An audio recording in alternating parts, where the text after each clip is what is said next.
Сегодня подростки говорят откровенно, без взрослых, без оценок, о том, о чем обычно молчат. Ребята, а что вообще такое буллинг? Это только когда бьют? Нет, иногда даже слова делают больнее. Это когда тебя каждый день подкалывают, это реально давит. Или когда делают вид, что тебя не существует. Не зовут, не отвечают, игнорят.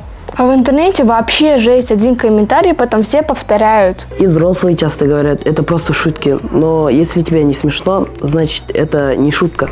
Буллинг – это травля. Это травля, это давление, да, психологическое давление, эмоциональное давление. Очень серьезно. Вообще буллинг, он... Почему мы часто путаем его с конфликтом? Потому что буллинг – это групповая динамика. Это когда группа идет например, на одного или двух детей. Да? И этот процесс, он такой имеет наоборот периодичность, в смысле, что там идет прямо долгое время вот это давление. Вот это вот буллинг. Если мы замечаем, что один и тот же ребенок, да, в течение длительного времени на него оказывают давление, его травят, его подстегивают, над ним измываются и так далее, то мы можем уже точно говорить, что это буллинг. Кто-нибудь сталкивался с этим лично? Да, в младших классах. Мне дали кличку, и она прилипла. Я делала вид, что мне все равно, хотя это не так. Я не была жертвой, но видела.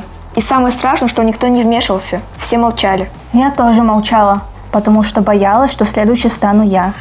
А я один раз смеялся со всеми. Сейчас стыдно.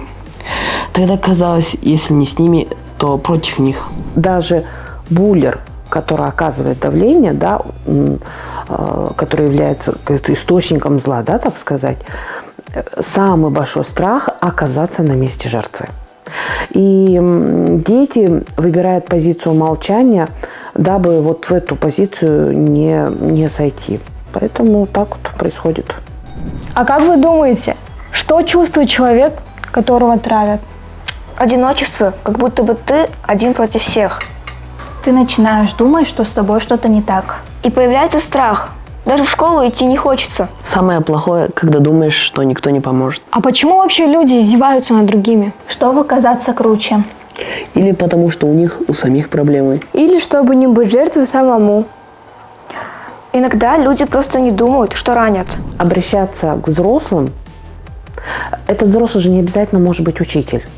Обращаться к взрослым – это может быть и родитель, это может быть старший брат, это может быть и старшая сестра, это может быть тренер. Любой взрослый человек, которому вы доверяете. Потому что взрослый может реально оценить действительно, как складываются отношения и что можно с этим сделать. Поэтому обращаться за помощью не слабость. Обращаться за помощью – это осознанная, реальная позиция защиты. А что, по-вашему, это может остановить? Когда хотя бы один человек скажет «хватит». Поддержка. Даже если просто посидеть рядом. Разговор. Не молчать. И чтобы взрослые реально слушали, а не отмахивались. Буллинг начинается с насмешки, но может закончиться поддержкой. Молчание делает только хуже. Каждый заслуживает уважения. Быть свидетелем значит иметь выбор. Иногда одно доброе слово может все изменить.